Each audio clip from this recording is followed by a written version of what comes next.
So hi everyone, thanks for joining our session today.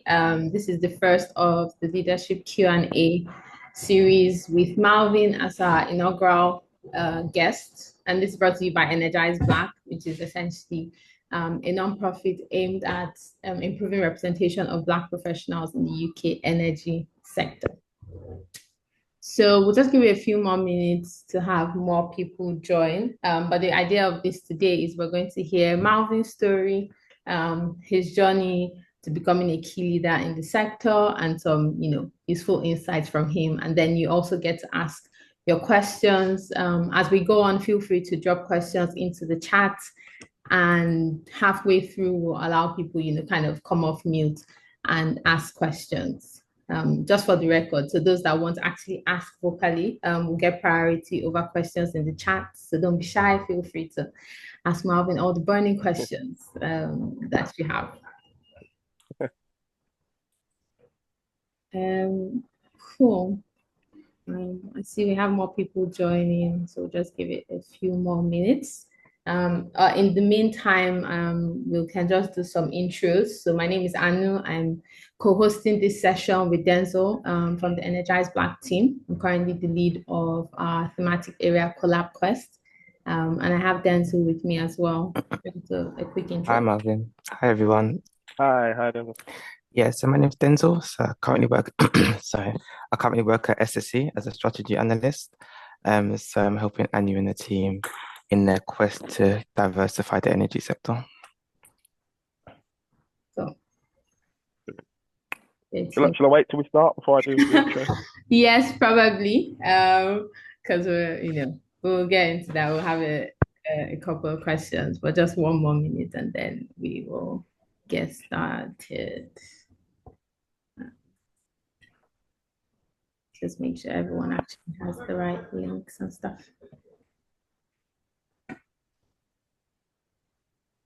So, but how's it going?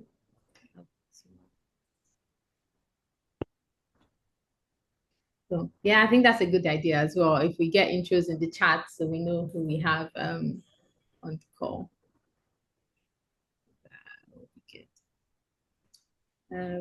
Cool. So I think we can get straight into it, Malvin, with a quick intro before we start. Yeah. Hi, everyone. Delighted to be here. My name is Malvin Kamara. I am the founder and CEO of a talent acquisition company called Valum Associates. And I'm also director of a cloud consulting business called Cloud Elemental. Formerly professional footballer, masqueraded as a footballer for a number of years until the age of like 26, 27. Played for Wimbledon, then moved on to MK Dons, Cardiff City, and Huddersfield Town, and then went on to fell into the weird and wonderful world of recruitment, and then went on to found my own business. So delighted to be here. Happy to field any questions. Hopefully, you take some bits from my story. But yeah, and thank you, Anu and the team for inviting me on to speak. Great to have you, Malvin. Really special as our first guest. It's a new series. Am I the first guest? I didn't know this. Yes, an honorary guest. No, but I mean, we're really grateful as well that you've taken time to share with us today, and I'm sure there's a lot to learn. I'm particularly keen to hear a few things, so that should be good. I guess, but you've already mentioned, you were a professional footballer before, and there's a bunch of things that you do. So the burning question is, from football to energy, what kind of led that transition? And if you tell us a bit more about your background and what led you particularly to the energy sector. Yeah. The football one was kind of natural for me from a young age. Around the age of 8, I think I first knew that I was going to be a professional footballer. It sounds crazy, but I knew in my being, in my soul, that I was destined to be a footballer. So yeah, in my early career, played as a footballer, made my debut at the age of 19 for Wimbledon at Selhurst Park. And coming out of that, and how I suppose fell into the recruitment world, into the energy world. When I finished playing football, I stopped playing football when I was 27. I got injured, but it wasn't a career threatening injury or anything like that. I know you hear a lot of people say, "Oh, I got injured." This was a long-term injury, but it wasn't one that would keep me from playing football again. But at the age that I was and the aspirations that I had for myself in football, I kind of came to the self-realization that I was never gonna, get to myself the Premier League. I was never gonna go on to make the millions of pounds. And whilst I was doing fairly well, I was kind of languishing between the Championship and League One. When I did get injured, that was an opportunity for kind of some self-reflection, and I thought, right, I can get fit again and go and pursue a contract. At the time, my contract at Huddersfield Town had just expired, and they weren't going to renew it because I was injured. And I could have gone on and probably got another contract for a League One or a League Two club, but kind of it was a point of self-reflection, and I was at say 27, and I thought, right, I can continue to play football, and if I'm lucky, play until I'm say early 30s or mid 30s, but kind of then what? And it was.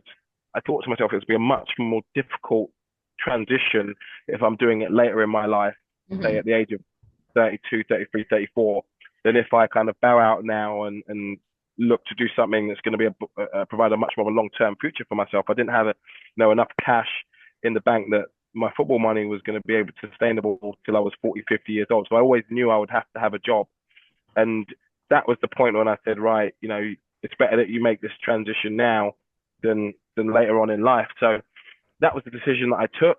I didn't realize at the time when I took it how difficult it was going to be in terms of transitioning into the working world. I'd never had a job before. I'd never written a CV before. I'd never interviewed for a job before. So I had no clue what to do. I'd had my first daughter as well at the time when I finished playing football. So any money that I had in that first year quickly ran out. And I found myself in a position when I was around 28 that I had to go on the job seekers allowance, the dole, so to speak, because I've never had a job. I had no money. I ended up moving back in with my parents, and that was really the I suppose the breaking, but also the making of me at that point. I'd always been a footballer up until that point, and that's how I was defined, not only in terms of my job, but my social circle was always defined as that footballer. So coming out of that, kind of people no longer knew what to speak to me about. So my whole social, interactions changed. But then similarly, I had to then, as I say, humble myself, move back in with my mother. My daughter had to move in with me, and my partner had to move into my mum's attic. That was kind of the real, I would say, the making of who I would go on to become, hopefully, today. And I remember at the point when I actually fell into recruitment, because I'd never had a job. I didn't know what any of my employable skills were. And I did think to myself, okay, what can I do? I know I'm comfortable speaking to people, so potentially sales is an avenue that I should go down. So I first tried, I did door-to-door selling for about 2 weeks. I was doing that in Yorkshire, because that's where I played football, and it was the winter. So you can imagine in some of the rural parts of Yorkshire, knocking on the door as a black man didn't go down very well. I had the police called on me twice. That was the second time was when I decided I'm not going to do this job anymore. I quit the next day. I then went to sell solar PV actually. Okay. So I sold solar PV for around 2 weeks. That was basically like in a call center type environment. Did that for 2-3 weeks and thought this isn't the job for me. There was no real prospects there. And it was at that point that a friend of mine at school was doing recruitment and said, you should interview for recruitment. So I did, was successful in landing a job back in London. So moved back to London with the family. And that job actually was that company by chance put me onto the energy trading desk. They was like, we're going to put you onto the energy trading desk. So that's how I found both recruitment and the energy world. It was firstly in energy trading. And after around 3 months, it was quite a young company. The company was only 12 months old when I joined them. The consultants who were operating in my market in energy trading, they fair to say they weren't very good. We didn't have much of a staple in the market. So my boss at the time asked me to do something else in the energy market, but go and explore something else. And it was at that point that I didn't know what to do. I was going to go to SAP, but quickly found that was a saturated market in terms of recruitment. So this was back in 2012. I had a candidate meet. I just decided to just go start meeting people, talking to people, networking to understand what the new trends were. And I met a chap called Martin Halliday, who was at British Gas at the time. And he was a smart metering project manager. So he told me that there was this new government mandated initiative that companies were going to have to do. And I thought, oh, that's perfect. It's brand new, not overly saturated in terms of recruitment. That's what I'll do. So I went back the next day to my bosses and said, I'm going to do smart metering. They asked me, what's that? I said, I don't know, but I'll give you a couple of weeks and I'll come back and tell you. So that was my kind of first venture, working for this company called Vanquist into the energy market. And I spent the next 3 years just speaking to anyone and everyone who would talk to me. And I went from, as I say, a new recruiter at that company where I didn't really know what I was doing. I didn't make my first placement for 9 months, but the subsequent 2 years after that, I was the top performer in the entire company. I was the top biller at the company for 2 years straight until I ended up leaving.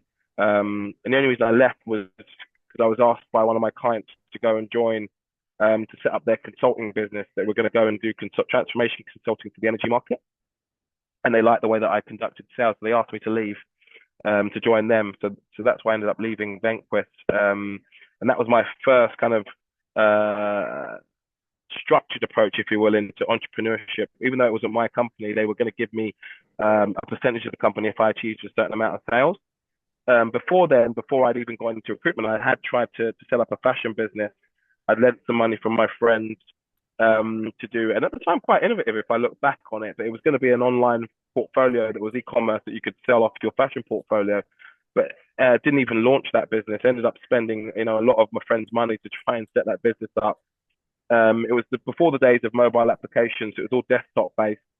But I made some fundamental errors in setting that up. So got to the point where I'd spent all the money, investment money, and didn't even launch a single penny. And then again, moving forwards after I'd had that first 3 years in recruitment, left to then help these people set their business up. And that was the first time that, again, because I was still only 3 years into my professional working career, I was having meetings with these guys, and they were doing SWOT pest analysis, all of these kind of stuff. And I was like, what is this? They were doing, 90-day plans, go-to-market strategies. And I was like, whoa, I didn't do any of this. And then I tried to set up the fashion business. So that was my first exposure to entrepreneurship in a structured approach that I suppose was tried and tested in terms of the methods that people employ when setting up a business. And I was with that business for 6 months. And it was transformation consulting. So obviously the consulting sale is a lot longer than most sales. So they ran out of money very quickly. I was going to then go transition into software sales. I was offered a job at Gentrack to do software sales. But at that point, before I'd started that job, Alexon had called me up and asked me if I could complete a piece of work for them in recruitment, which I did successfully. And at that point, the fee that I was going to charge them was quite sizable. That was my awakening. I was like, oh, wow, I can make money doing recruitment by myself. So that's where Valum was born. I needed a vehicle with which to invoice Alexon. So Alexon were my first ever paying client for Valum Associates. Yeah. And that's how the company was born, really. A bit out of circumstance, really, than kind of a structured approach. But that's how Valum was born. Yeah, but I mean, there's like a lot of, you also identifying opportunities, but that's really interesting. I think throughout your whole story, I think perseverance is kind of the key theme as well, hitting that point where you have to figure out what next to do and stuff. And it's interesting to hear about Election because I think that's how we met as well. A couple years ago. So that's really good to hear. I mean, I know now you said it's kind of born out of circumstance, but just also thinking to people that are here, to hear about entrepreneurship and stuff, how have you found kind of starting in the energy sector, and what do you think will be useful for aspiring entrepreneurs to know about starting a business? I think I mean, the word entrepreneurship has become a bit of a fad now. Everyone, likes to either, it's almost a trendy to become an entrepreneur. But I think, when I talk to anyone, there are a couple of, even before the kind of the structured approaches that we take to setting up a business, I kind of look at some of the spiritual stuff, I suppose, if you will. Okay. And the first thing that I say to anyone who wants to be an entrepreneur or wants to set up their own business is can you look at yourself in the mirror and be brutally honest with yourself? Do I have the energy? Do I have the drive? Do I have the hunger to follow this through and be successful at doing this? If the answer is truly yes, you truly believe in yourself, then do it. And you will have people that will try and talk you out of it, and mainly the ones closest to you, you know, friends, family, and because yes, they are projecting their own insecurities onto you, but they also love you, right? They want to protect you from any potential harm.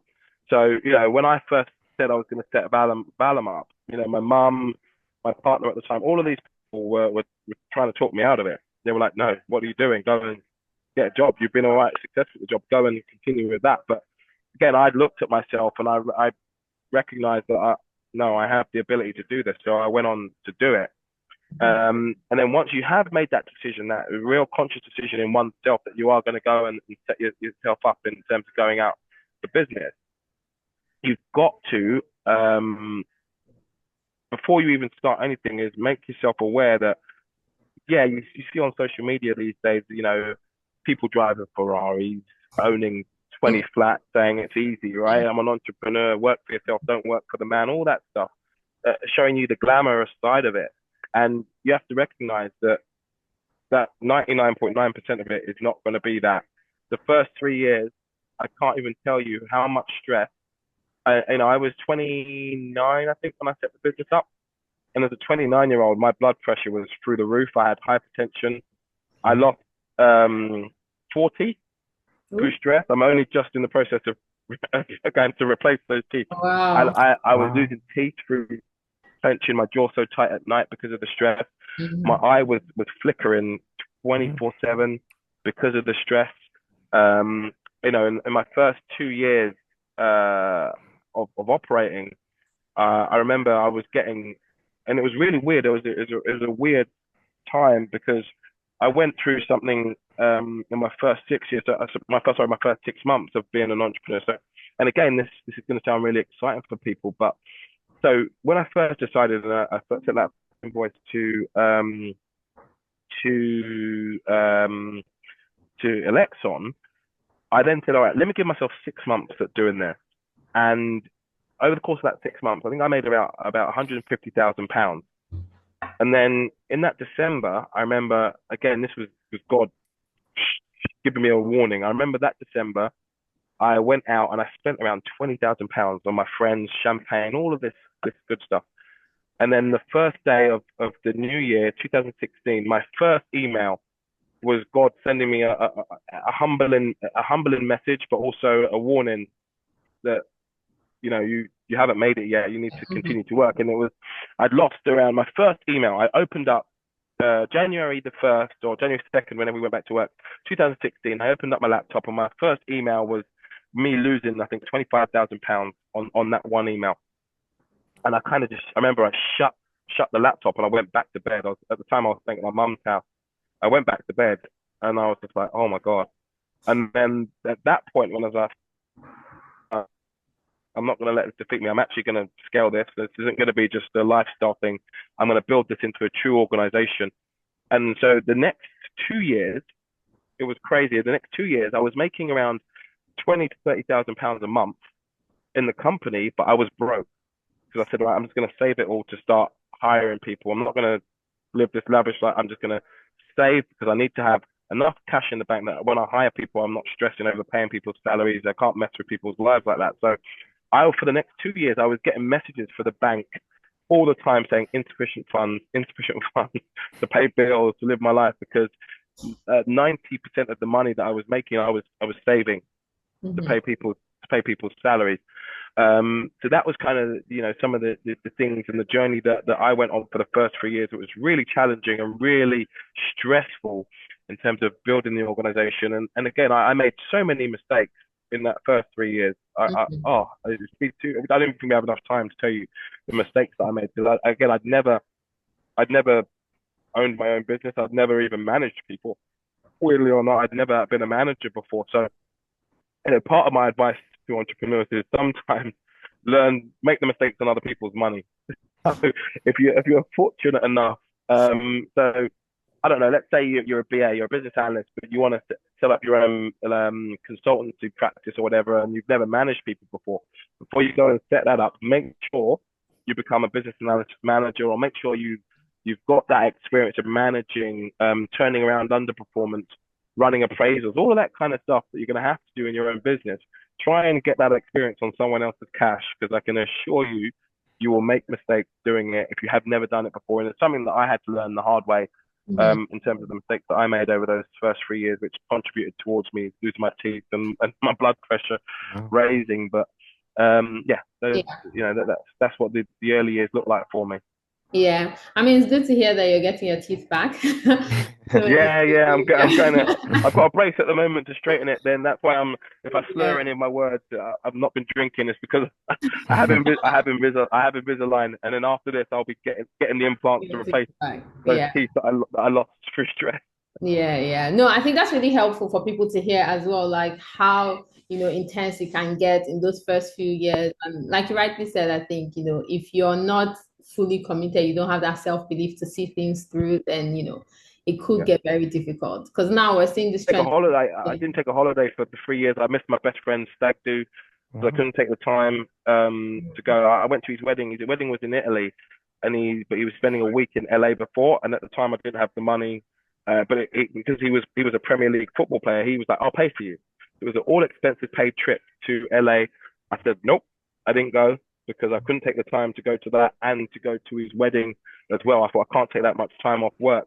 And then even at his wedding, I didn't have Wi-Fi because it was in a remote part of Italy, and where I booked, I didn't check if I just assumed there'd be Wi-Fi. There wasn't any, so I was working during the day, so I had to walk up the mountain to work off my phone, and then walk back down, charge my phone, walk back up the mountain to charge it. So these are some of the things that I had to do in the early years, and the commitments and the sacrifices that I had to make. I was working from probably 9 a.m. till 10, 11 at night most days, working weekends before I got the staff, and even when I got the staff, I was still doing those hours. It wasn't until maybe 3-4 years in that I was able to then start to take my foot off the pedal in terms of those commitments to hours. Yeah. I mean, it's all been worth it, right? We're seeing Valum. Hopefully. Yeah. So far, so good. So, just talk about recruitment in a bit more detail and share like some career insights for the people on the call. I'll let Denzel kind of ask you a couple questions on that stuff. Yeah. Is there anything in particular you'd like to know when it comes to, I suppose, career insights or anything like that? Or Yeah. So firstly, really inspiring so far. Hopefully I don't lose my teeth anytime soon. Gonna be valuing them a lot more. But yeah, so I wanted to know kind of from your experience, what's been some of the barriers for increasing diversity in the energy sector so far? I think that's an easy one actually to answer. I think some of the barriers, particularly when it comes to the energy sector, and let's be honest, the world, but the energy sector, let's speak about that in isolation. I think it's because of the unconscious, or probably even sometimes the conscious biases that exist in some of the patriarchy in the energy sector, and I'm not teaching anyone anything they don't know, but the energy sector is traditionally more archaic than others, right? The senior leadership, particularly when it comes to an ownership level or a C-suite level, is your archetype, right? It's the old white male. And yes, diversity and inclusion is starting to shed a light on some of the more senior leadership positions, but still, for the most part, all of the organizations that we speak of are led by the same type of individual. So, what we're doing and how we're kind of tackling that is we've actually partnered with a company called the Center for Inclusive Leadership, but they're now rebranded as Enola because that's a bit of a mouthful. And we have a number of tools that we use when it comes to diversity and inclusion. One is a kind of a neurological platform which kind of measures engagement.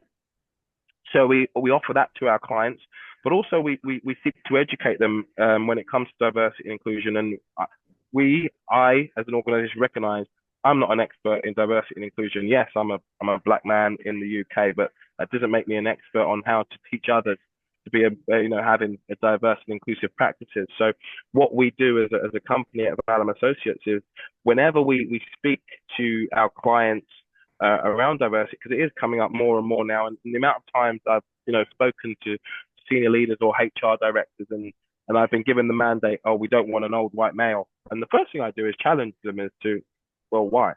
What if the best person for the job is the old white male? Let's not become inclusive by becoming exclusive.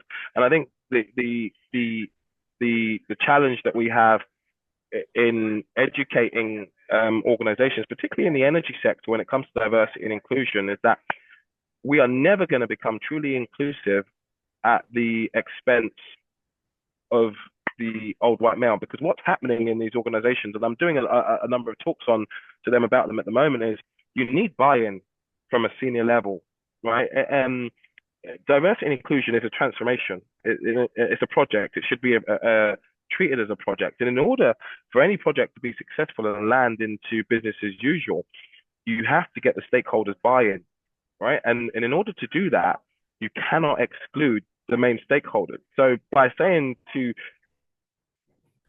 COO or an IT director, we don't want any old white mates, the majority of those are old white people. So by saying that to them, you're saying we don't want you for this job. So naturally, they're going to become an opponent of diversity and inclusion, because people like them and them themselves are, they're almost perpetuating their own extinction. So in order to get the buy-in for diversity and inclusion, we have to stop the narrative that we're only going to, and also actually for us as people of color, we don't want the job because of nepotism or because we're black. We don't want to be a checklist. We want the job because we're valued for our skills and what we can bring to the organization. So I think the narrative around diversity and inclusion, until we can change that narrative and understand that diversity and inclusion is the inclusion of us, not the exclusion of them. And that is the kind of conversation that I'm having now to educate people to say, stop telling me you don't want an old white person. I don't want to hear that, because if that's the right person for the job, then that's who I'm going to put in front of you. But historically, what had happened is the right person for the job was Malvin Kamara or was Denzel Buck, but we weren't getting the job because of our color, right?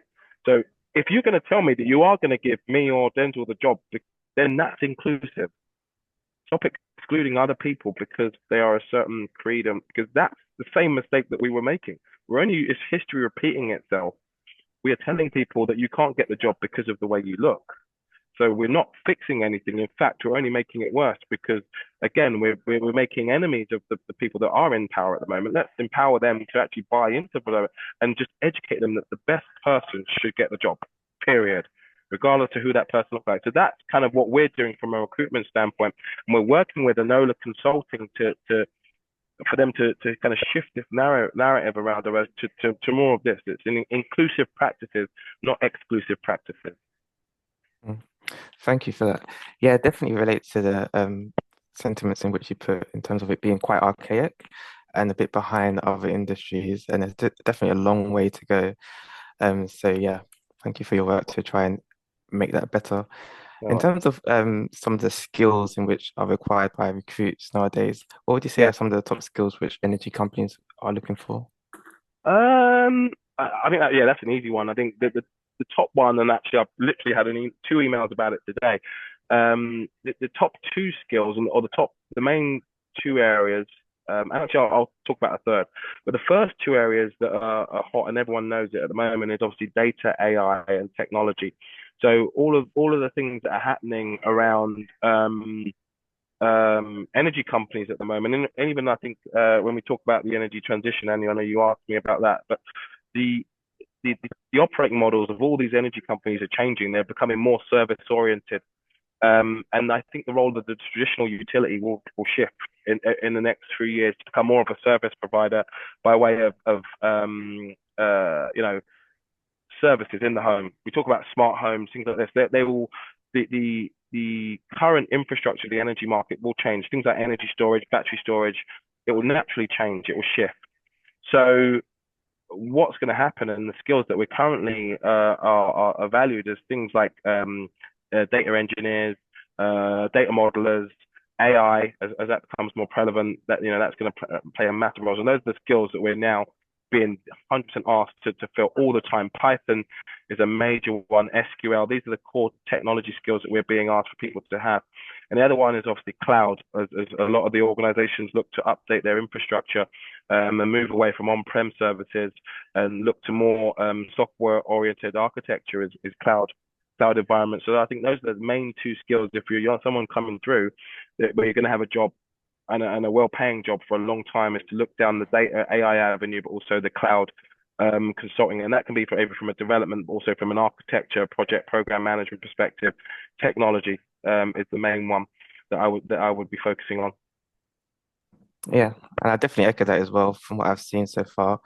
That's been a lot more valued. So yeah, definitely required. Annie's going to talk about leadership and challenges. I think that's really cool. Also, just going to plug that we also have like a free data training coming up at Energyz Black, trying to upskill people. There you go. We're on the right track with that. But yeah, just want to talk about leadership as well. You had mentioned, you never managed anyone or worked like a typical 9 to 5. Yeah. So just reflecting on, the change from that to leading a company of, Valum size right now. Any Yeah. tips or people that suddenly, kind of find themselves in leadership roles, and not just at, like C-suite or like CEO level, just in our day-to-day, going from one step to the next, starting to manage one person, two people. What advice would you give? Yeah, I think the biggest advice that I can give is a couple of things actually. One is networking with others who've done that role before and seeking their advice and talking to them about how they go about. And all of us are different when it comes to management. Everyone has different management styles, and there are so the first thing is kind of figuring out what is your leadership style, and the way the certain way I think you can do that is has that inflection. How do you like to be managed? So typically that's what happens. How people like to be managed is how they end up hopefully becoming, if they become a successful manager, it's how they end up managing. So what managers have you worked for in the past that you enjoyed working under? What, and shamelessly copy, what did they do? What was it about their jobs that you liked how they managed you?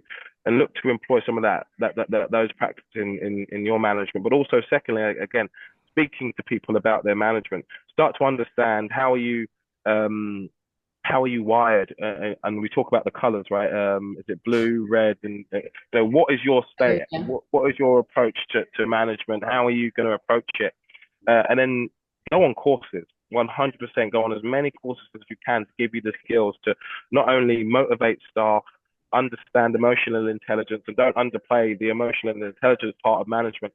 Management for me is two-pronged. There are two elements to it. There's the process side of things that you need to be able to do, which is kind of time management of staff, appraisals, continuous improvement, team culture, all those kind of good things that come with the almost tick box. I call them the kind of the tick box stuff that you have to be able to be a manager. You have to be able to do appraisals. You have to be able to turn around underperformance. You have to be able to discipline, all this kind of good stuff. There's also the other side of it, which is the psychological element of management, which again is a bit more of a gray area. How do you motivate? How do you speak? Because and football is always quite a good analogy for it. In any football club, managers speak to different players differently because they recognize that they're going to get a different reaction. So some players you can shout at and they're going to react and give you the reaction you want. Other people you have to put your arm around. So management is no different to that. It's recognizing the personalities in your team, and how you're going to get the best out of those personalities in each team. And it's taken me a while to figure out, because I kind of had a vanilla approach in the early days to management and treated everyone exactly the same in terms of my approach to them. But then what I then figured out was, well, I'm not getting the desired results from some people and others I am. So therefore I have to then, before I even approach them, let me do an assessment. Who are they? How do they like to be spoken to? How do I think I can engage them to get their buy-in and things like that? So those are the two sides of management I would definitely, for people going into it, that I would start to look into. Yeah, I think those are very helpful, particularly learning like how to manage different people. That's something I personally have struggled with and had to learn the hard way, that one size doesn't doesn't fit all, essentially. So I mean, we have a couple more questions just on general advice that you could give, but I just want to give a shout out as well to let people know you can put your questions into the chat box, and also raise your hand, because we'll go to live questions in a couple of minutes. So if you raise your hand, then we can address that.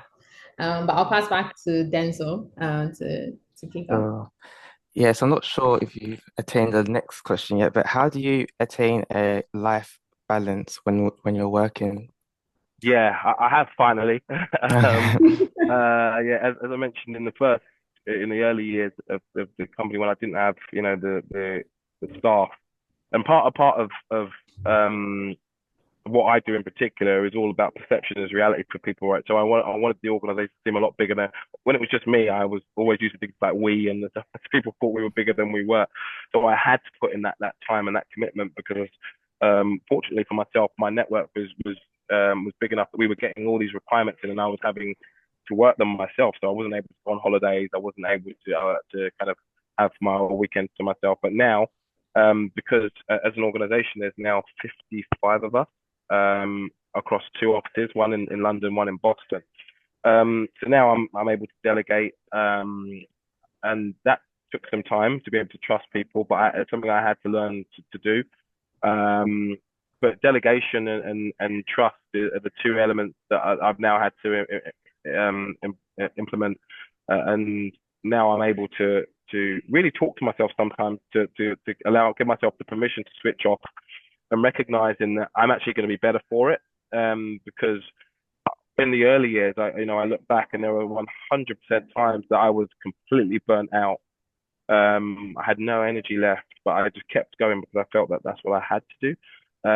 So now I recognize I'm a much more effective leader and a much more efficient in my job if I have healthy breaks and I allow myself that time to down tools to reset and get my energy levels back to where they need to be. So I think, yeah, I'm finally able to manage and enjoy things and have hobbies that take my mind off the day job and off the business, that allow me to reset and then come back with the best version of myself. Sure. And it's good to hear because it seems very stressful in the first couple of years. So now you can start to relax a bit more.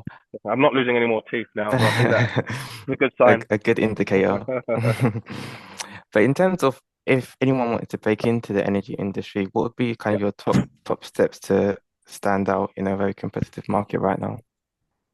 Yeah. Again, I think it comes down to the skill sets, and again, making ourselves attractive to these energy companies. And we see a lot of these competitors, a lot of them can't even be deemed competitors anymore to the traditional big six because they've overtaken them. So the likes of the Octopuses of this world, the Crackers of this world, they're all tech-centric organizations. So I think it's a case of making sure you have skills that are super attractive to these companies, and they won't turn you down. So I think particularly the energy market, if we can come with the skills that are highly desirable at the moment, which are things like Python, then these companies are gonna snap you up. So I think anyone who wants to enter the sector, I think let's look at what are the trends that the sector's calling out for and answer those questions, and you will get a job in the energy market. So I think for all of them and across the utility sector as a whole, when we look at the kind of power, gas, water, AI and technology skills are the ones that they're all crying out for, and we already know that the workforce, particularly in our sector, is aging pretty rapidly, and we have a problem with attracting talent because we aren't as attractive as other sectors, banking, fintech, prop tech. All of these industries that are out there are deemed way sexier than the utilities market. So, if you're coming with any of those skills, you're going to get snapped up because they're struggling to attract people and young people like that to the market at the moment. Sure. I think we have a raised hand, Edwin. Yeah. I'm not sure if we can take him off mute.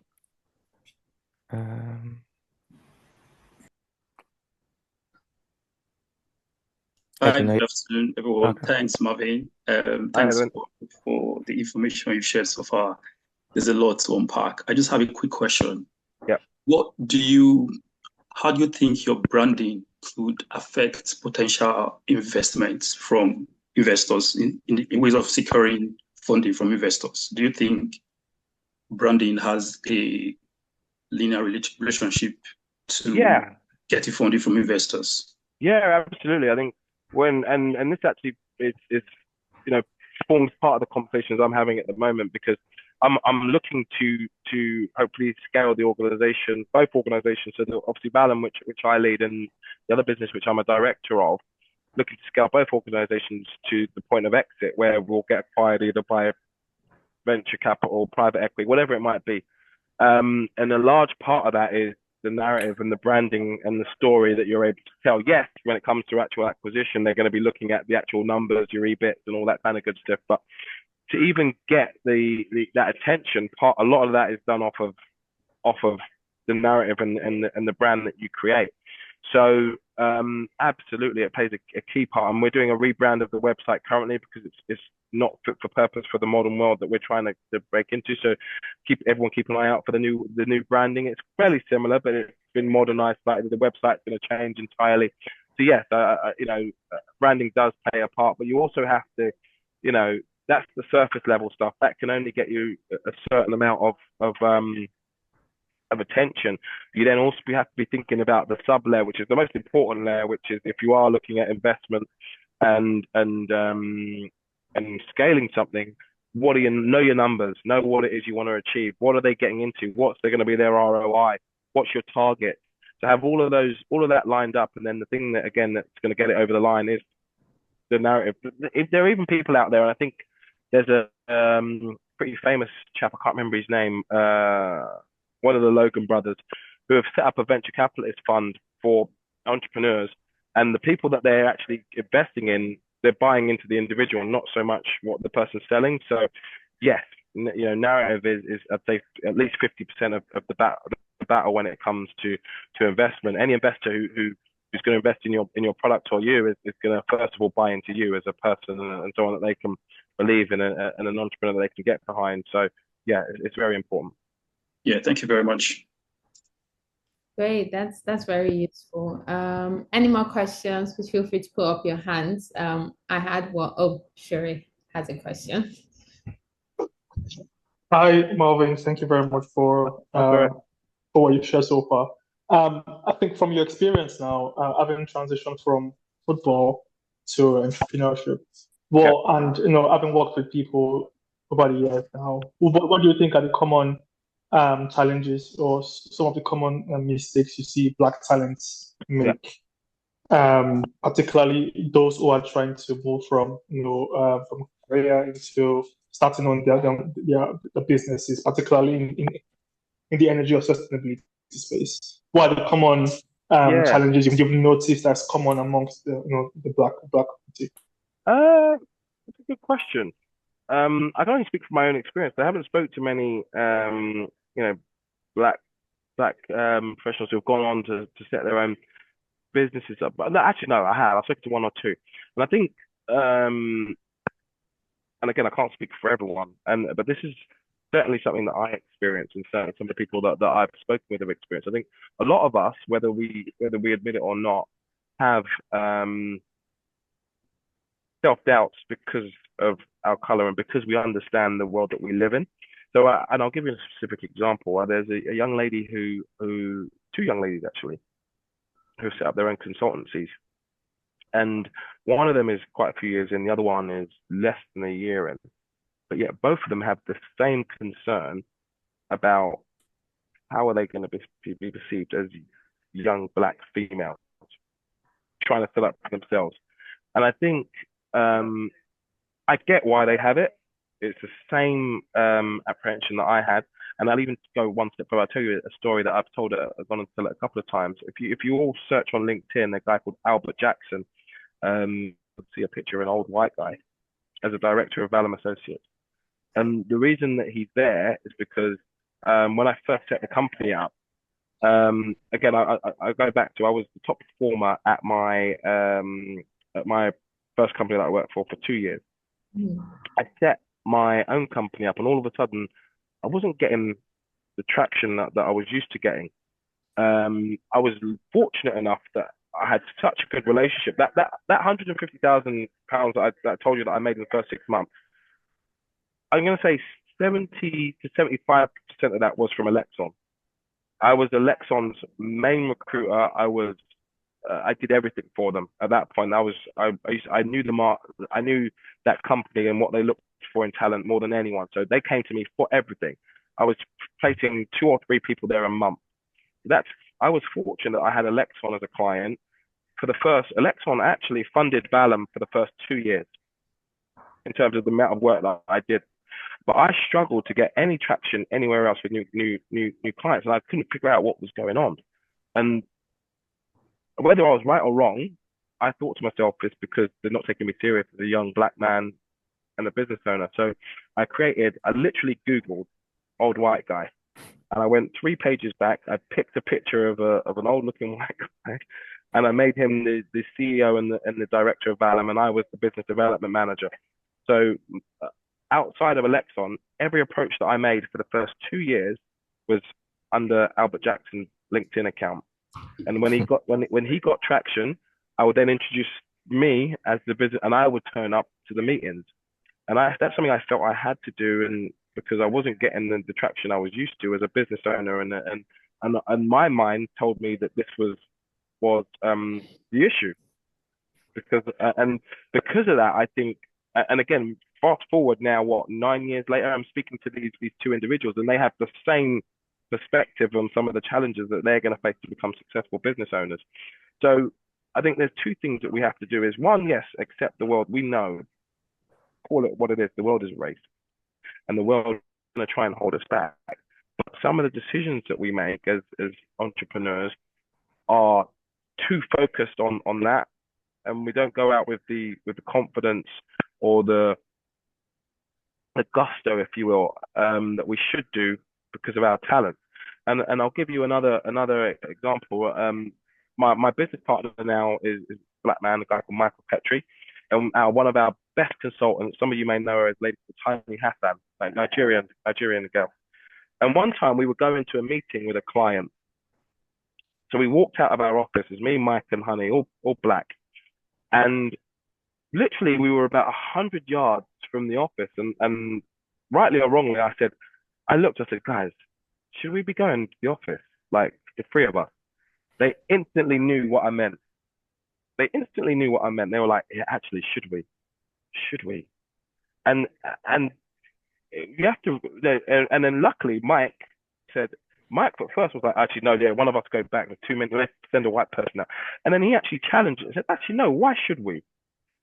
And at that point, we kind of snapped out of it. And again, that was, I suspect our own unconscious bias, recognizing the world that we live in, thinking, oh, they're not going to give us business because we're 3 black people.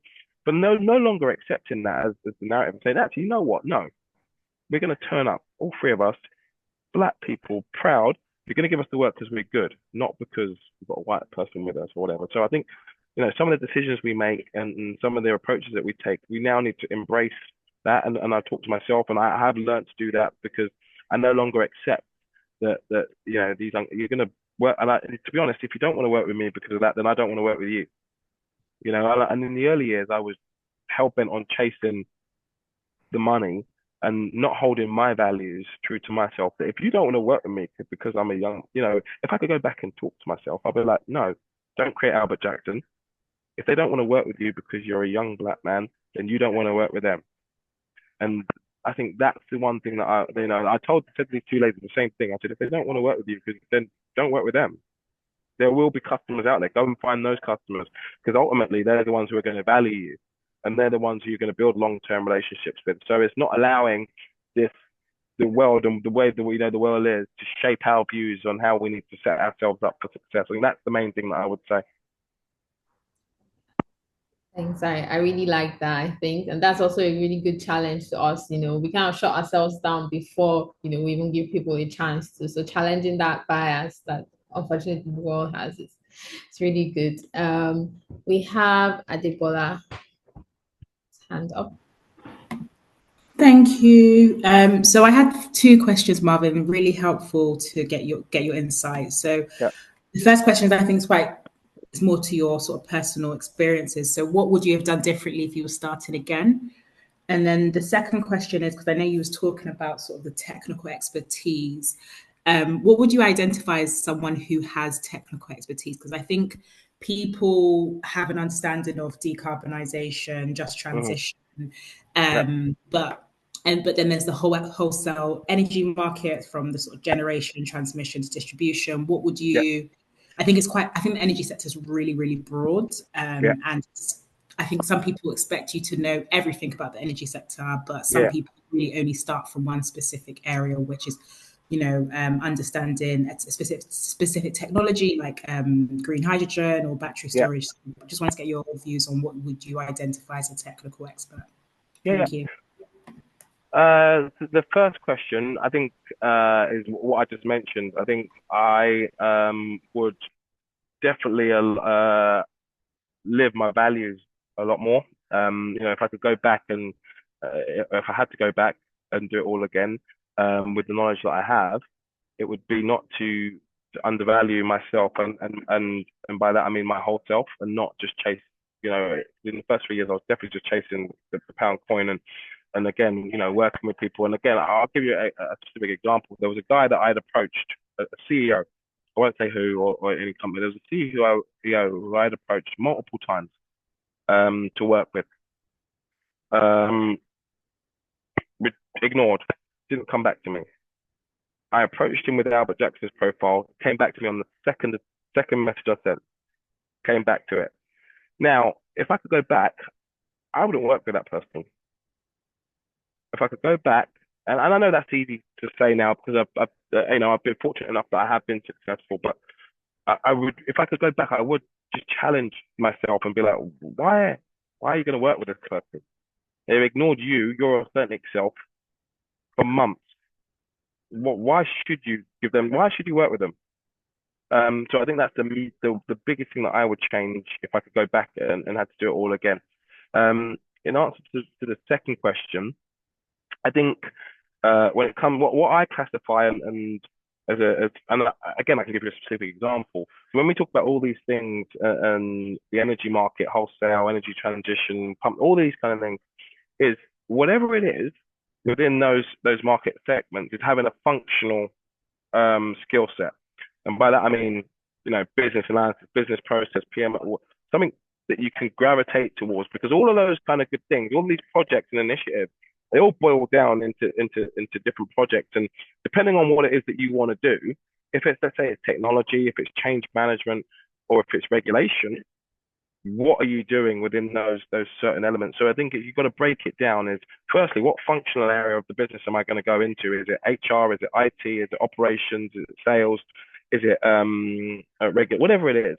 And then understand what the disciplines are within each of those corporate functions, and then work yourself from that as the first point, because then you're going to become fairly agnostic, and you can also give you the opportunity to move across different, so you're not pigeonholed into one market. So I wouldn't give anyone the advice to focus on the certain industry initiatives like wholesale markets, because the industry is whilst it's not that dynamic, these things do change, based off of government.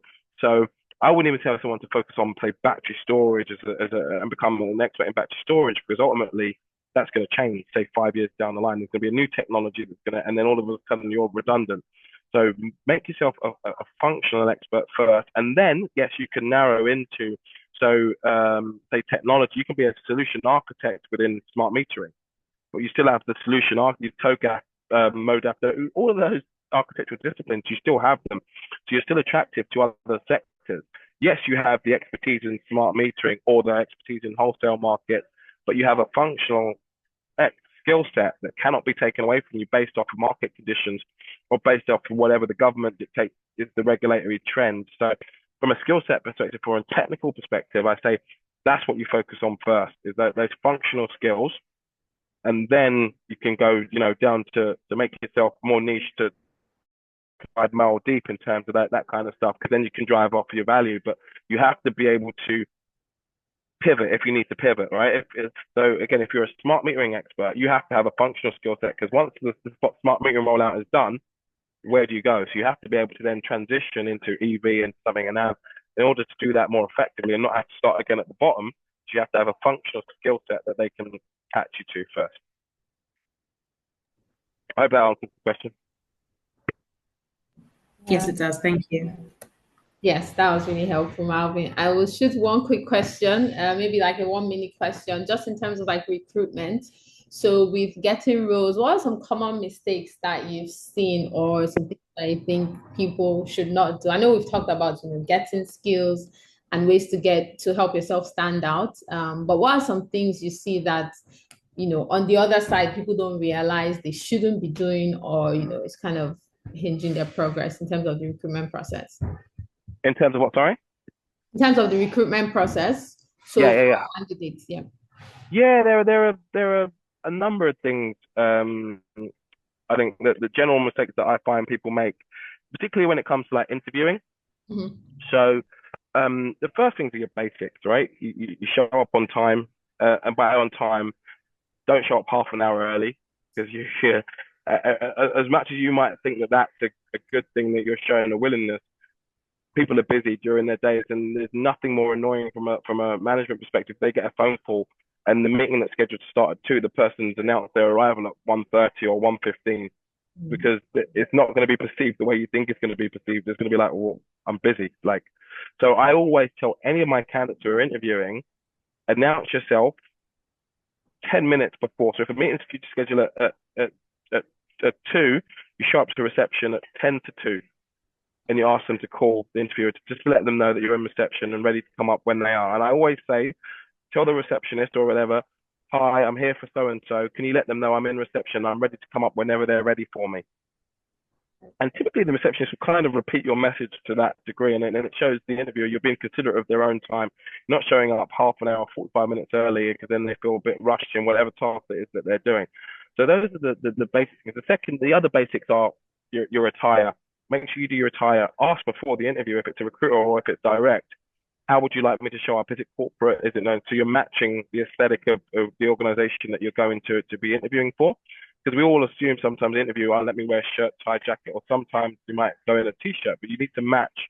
I always say try and match the organization and show up how they're going to. So always ask them, how would you like for me to show up to the interview? Is it dressed down? Is it corporate? Let me know. So you can show up in the right attire. Then the other things, when you're interviewing, I always advise people, bring a copy of your,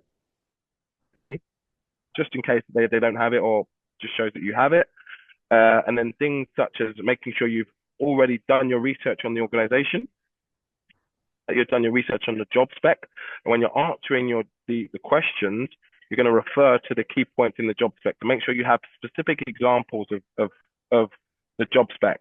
And the best way to do that is answering any questions that they have using the STAR technique. And I know we're probably situation, task, action, result. To really paint a picture for them in terms of what your relevant situation is to the job spec, what the task you're asked to do, what the action you took was, and what the end result of that is. And you can answer that.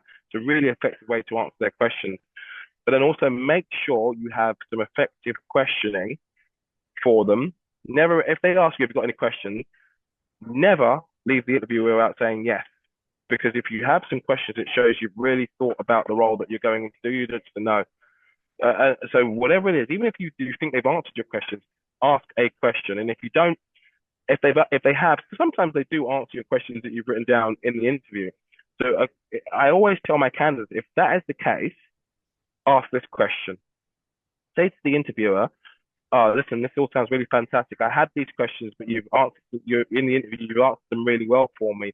But why did you join the company? What was it about the organization that made you join? Always, that's a great question. It gets them talking. Everyone loves talking about themselves, and it's also a great way at the end to build that rapport. And then the second question that I tend to tell people to ask sometimes, particularly if it's a sales role, is do you have any reservations, or is there anything that you feel I haven't answered that I can maybe elaborate on, that you want clarification on, that I can go into more detail for? Kind of almost a closing question. And we don't want to close too officially. We don't want to ask this like, when am I going to hear back? Because it's a bit too aggressive, right? But kind of loose closing questions. Is there anything you're unsure of that I can elaborate further on that you'd like to know about me? Those are the kind of questions that I would be asking at the end of any interview. Yeah.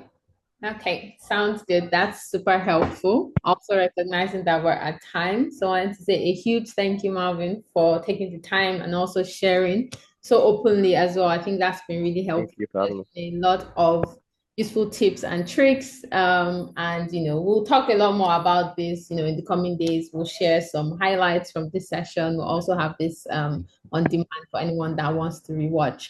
So don't forget to follow Energyz Black and Ballum Associates as well. Thanks. Thank you. Yeah, connect with me on LinkedIn, everyone. Please do. Yes.